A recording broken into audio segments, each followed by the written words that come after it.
July 1వ తారీఖు నుంచి 30 తారీఖు వరకు ఈ మకర రాశి వారికి ఎలా ఉందో ఒకసారి గమనించి చూద్దాం.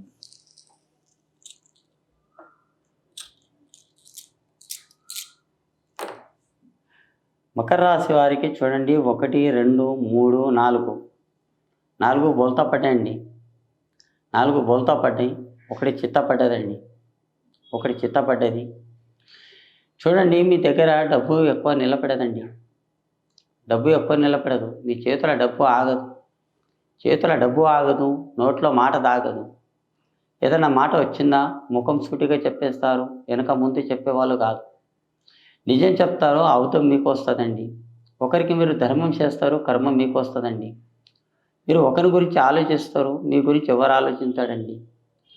కానీ మీ దగ్గర జేబులో 10 రూపాయలు లేకున్నా కానీ 1000 రూపాయలు ఉన్నట్టు మాట్లాడతారండి. కానీ ఆ భగవంతుడు మీకు తప్పకుండా కాపాడతాడండి. కానీ మీ అదృష్టం రేఖ మంచిగా ఉంది, మంచి గడియలు ఉన్నాయండి. మీరు సంపాదించాలనుకున్నా కానీ కడాకడి ఉందండి. మీ దగ్గర మాట ముఖం సూటిగా చెప్పేస్తారు, కానీ వెనక ముందు చెప్పేవాళ్ళు కాదండి. కానీ మీ అదృష్టం అట్లానే ఉంటే చాలా మంచిది. కానీ మాట ఏదైనా ఉంటే ముఖం ముంగనే చెప్పేయాలి, కానీ మనసులో ఒక దిక్కు, మనసులో సగం పెట్టుకొని బయట సగం చెప్తా అంటే అది ఇష్టం మాటలేదు. ఏదైనా ముఖం ముంగనే చెప్పేస్తే బాగుంటుంది. తినే దగ్గర కానీ, తాగే దగ్గర కానీ, అన్నం తినే దగ్గర కానీ, ఎక్కడ ఫ్రెండ్షిప్ చేసే దగ్గర కానీ, దోస్తాన్లా కానీ, ఫ్రెండ్షిప్లా కానీ, ఏదైనా చేసినా కానీ ఓపెన్ టప్ చెప్పేస్తే చాలా మంచిగా ఉంటుందండి. మీరు అట్లాంటి మనుషులు మీరు కూడా ఓపెన్ టప్ చెప్పేస్తారండి. ఈ రాశి వాళ్ళు ఇన్ని రోజుల నుంచి ఏం చేశారో ఏం లేదో మీకు తెలియదు, అది అయిపోయింది. ఇప్పుడన్నా జూలై నెల 1వ తారీఖు నుంచి అన్నా ఇప్పుడు మంచి గడియలు ఉన్నాయండి. మంచి గడియలు ఉన్నాయి.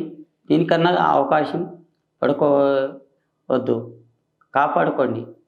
ఈ అవకాశం వచ్చిన అవకాశానికి వదిలేయవద్దండి. ఈ అవకాశం ప్రతి ఒక్కసారి రాదండి. సంవత్సరానికి 1 నెల వస్తుందండి. సంవత్సరంలో 1 నెల వస్తుంది. ఈ నెల చాలా మంచిగా వచ్చింది, మంచి గడియ వచ్చిందండి. అన్నీ కలిసి వచ్చినాయి ఆ భగవంతుని దయ వల్ల. మిరుగశీల కార్తీ అన్నీ ఇప్పుడు మిరుగశీలం పోతుంది, ఇంకా ఆషాఢం వస్తుంది. అన్నీ వస్తూనే ఉంటాయి, అన్నీ కొన్ని వస్తూనే ఉంటాయి. అలాంటి దాంట్లో మనం కాపాడుకోవాలి. 10 మందిలో మనం కూర్చునేది లేవటంలో కానీ ఇక అట్లాంటి యోగంలో మంచిగా ఉందండి. మీరు తప్పకుండా కాపాడుకుంటారు. అలాంటి వాళ్ళు ఉన్నారు. అదృష్టం రేఖ కూడా మంచిగా ఉంది. మీ కళ్యాణం అంటారా అదృష్టం రేఖాటంలో అవుతుందండి. మీ ఏజీ 31లో కానీ లేకుంటే 32లో కానీ మీరు చేసుకోవాలని కూడా ఉంటుంది మీ కోరిక. ఇంకా మీకు చాలా ఇంట్రెస్ట్ ఏముంటుంది, ఒక జాబ్ సంపాదించాలి. జాబ్ తర్వాత ఏముంది, ఏదైనా దేశం పోదాం. దేశం అంటే మన విదేశాలు అంటే ఏరోప్లేన్ ఎక్కాలి. ఏరోప్లేన్ అంటే విమానం ఎక్కాలని కొందరికి ఆశ ఉంటుందండి. ఈ రాశి వాళ్ళకి విమానం ఎక్కాలి, అది ఎక్కాలి, అక్కడ పోయి అక్కడ చూసుకొని సంపాదన చేసుకోవాలని ఉంటుంది. కొంతమందికి చదువు మీద ఇంట్రెస్ట్ ఉంటుంది. అక్కడ పోయి చదువుకోవాలి, అక్కడ చదువు బాగుంటుంది, ఇక్కడ చదువుకి అక్కడ చదువుకి చాలా తేడా ఉంటుంది. పోదాం అనుకుంటారు, పోండి. పోయినా కానీ చాలా మంచిగా ఉంది. చదువుకి దీనికి ఏం లేదండి. చదువుకోవాలి, ముంగడి పేరు సంపాదించితే మీరే చాలా గొప్పగా అవుతారు. మీ కాళ్ళ మీద మీరు నిలబడినట్టు అవుతారు. మన దేశానికి మీరు కాపాడినట్టు అవుతారు. డాక్టర్ ఏదో మీరు అయితే మా చుట్టాల అందరికీ ఉపయోగించే వల్ల అవుతారు. కానీ మీ అదృష్టం రేఖాటంలో కానీ మీకు బాగుందండి. మీ పేరు మీద ఈ రాశి కన్నా నాకు తెలిసిన వరకన్నా బాగుంది. ఈ రాశి వాళ్ళకి ఏమంటే ఖర్చు ఎక్కువ ఉంది, అదం తక్కువ ఉందండి.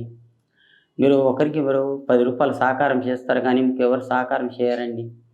కానీ చేసే పనుల్లో కానీ, జాబ్లో కానీ, ఉద్యోగంలో కానీ, ఎక్కడ కానీ మీకు బాగుందండి. ఏం టెన్షన్ తీసుకోకండి. కానీ బరకతలు కూడా మంచిగా అవుతుంది. చేసే పనుల్లో కూడా మంచిగా ఉంది. ఏ పని చేసినా కానీ మీకు బాగానే జరుగుతుంది. మీ మధ్యలో ఒక ఇల్లు కానీ కట్టాలనుకున్నా కానీ అది తప్పకుండా కడతారండి.